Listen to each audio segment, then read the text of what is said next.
From the uncontrollable explosion of ideas of this visionary, one of the most useful and famous explosives on the planet was born, the dynamite. It was so potent in its time that its inventor believed it would bring peace to the world.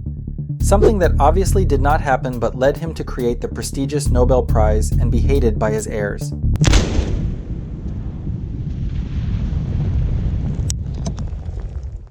Alfred Bernhard Nobel was born in 1833 in Stockholm, the capital of Sweden, being the third of 4 children of Emanuel Nobel, an engineer, builder, and inventor.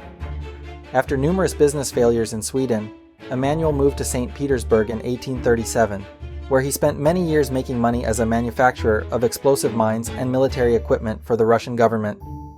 The naval mines designed by Emanuel Nobel were simple devices made of submerged wooden barrels filled with gunpowder.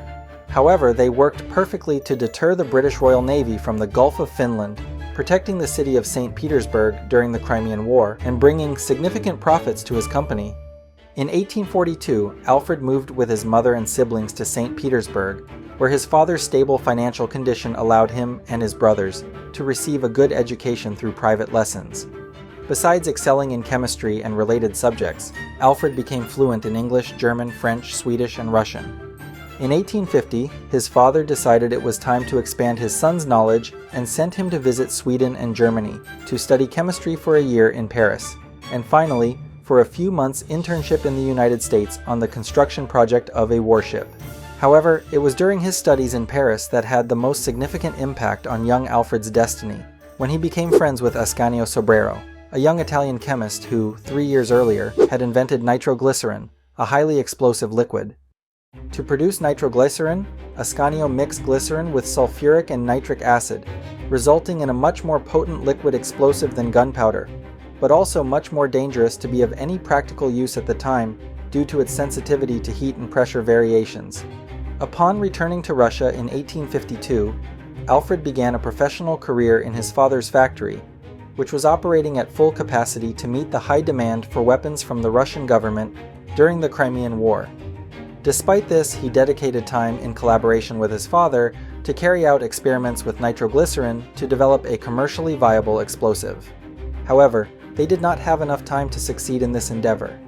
In 1855, Tsar Nicholas I died, and his successor, Tsar Alexander II, ended the Crimean War, which was crippling the Russian economy.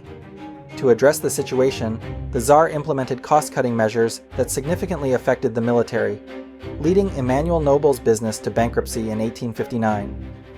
Alfred's 2 older brothers even stayed in Russia to try to save the family business, but the rest of the Nobel family returned to Sweden to explore other opportunities. It was during this time that Alfred Nobel turned his attention to nitroglycerin, seeing it as a way to make money by commercially exploiting the explosive in construction.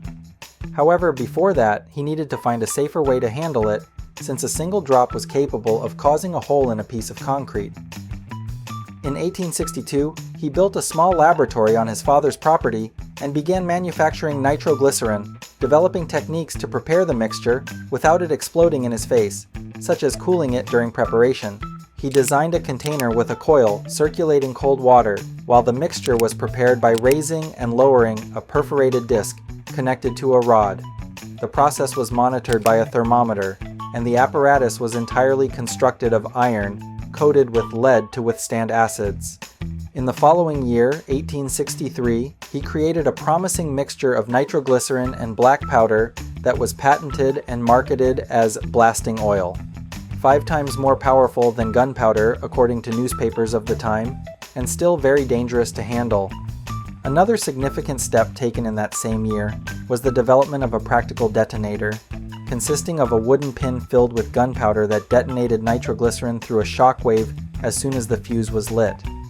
Notice that the explosive liquid needed to be poured into the hole made in the rock in an extremely dangerous process. The detonator remained floating in the explosive, with the space above being filled with dry sand. This detonator would later be improved using a metal container containing a charge of mercury fulminate. However, in 1864, a tragedy almost ended Nobel's project when his factory exploded, killing several people, including his younger brother Emil. A tragic accident that was unable to take Nobel away from his goal. In 1866, after testing coal, cement, and sawdust, he reached a turning point by mixing nitroglycerin with diatomaceous earth, a rock powder that, due to its porosity and absorbency, created a stable and shock-resistant paste. The mixture was so stable that it could be thrown on the ground without detonating. The only way to detonate the explosive now was with a shockwave produced by another of his inventions, the detonator. It was a paste that could also be molded into suitable sized and shaped rods for insertion into holes, patented in Britain in 1867 and in the United States in 1868, and marketed under the name dynamite. A method for rock removal in construction projects such as roads, railways, and dams was created, replacing days of manual labor with controlled explosions of seconds, a method that accelerated the extraction of ores used by the entire industry. An invention that made Alfred Nobel very rich, but that did not stop him from continuing his research. In 1875, he solved a dynamite inconvenience because if it came into contact with water, nitroglycerin dissolved. To solve this problem, he created blasting gelatin, a gelatinous substance made from dissolving nitroglycerin in nitrocellulose and other components, making the explosive more practical and potent. Nitrocellulose, also known as gun cotton, was a discovery by the German scientist Christian Friedrich Schönbein in 1846. One day, Schönbein discovered that by adding sulfuric and nitric acid to cotton, he produced an extremely explosive material, better than gunpowder, and leaving no smoke in the air. So, when Nobel added nitrocellulose to dynamite, he not only made it usable underwater, but also made the explosive much more potent, as he was replacing that rock powder with more explosive in the composition. Later, ammonium nitrate was added to the mixture, a material used in agriculture as fertilizer that made dynamite safer and much cheaper, significantly increasing its use worldwide. Besides dynamite, Nobel also patented ballastite in France in 1887, a smokeless explosive powder made of nitrocellulose and nitroglycerin, intended to replace the old black powder. It was just one of the 355 patents he registered throughout his life in various fields. Despite being a very famous man and one of the richest in the world in his time, Nobel was a very reserved man, with few friends and who never married. A life dedicated to research and innovation, but also to social issues, and later, the promotion of world peace. He recognized the destructive power of dynamite, but also believed it would bring humanity peace by establishing mutually assured destruction. He said, "The day when two armies can annihilate each other in a second, all civilized nations will retreat from war and dismiss their troops, a condition that currently occurs when two enemy countries obtain nuclear weapons." In 1888, a bizarre incident occurred that would deeply mark him.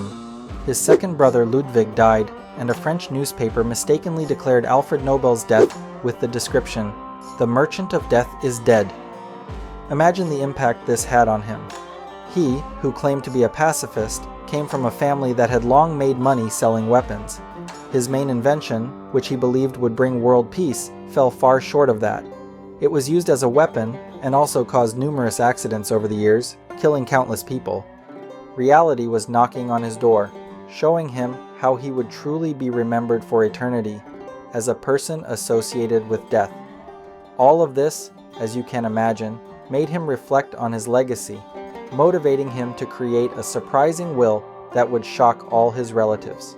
When Nobel died in 1896, he established in his will the creation of one of the world's most famous prizes, the Nobel Prize.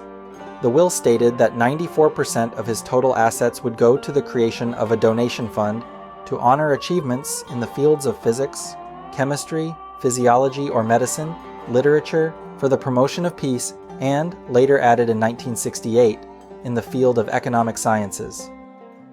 In total, he left 31 million Swedish crowns at the time to the Nobel Foundation. Converted to current values in dollars, it would be equivalent to $357 million.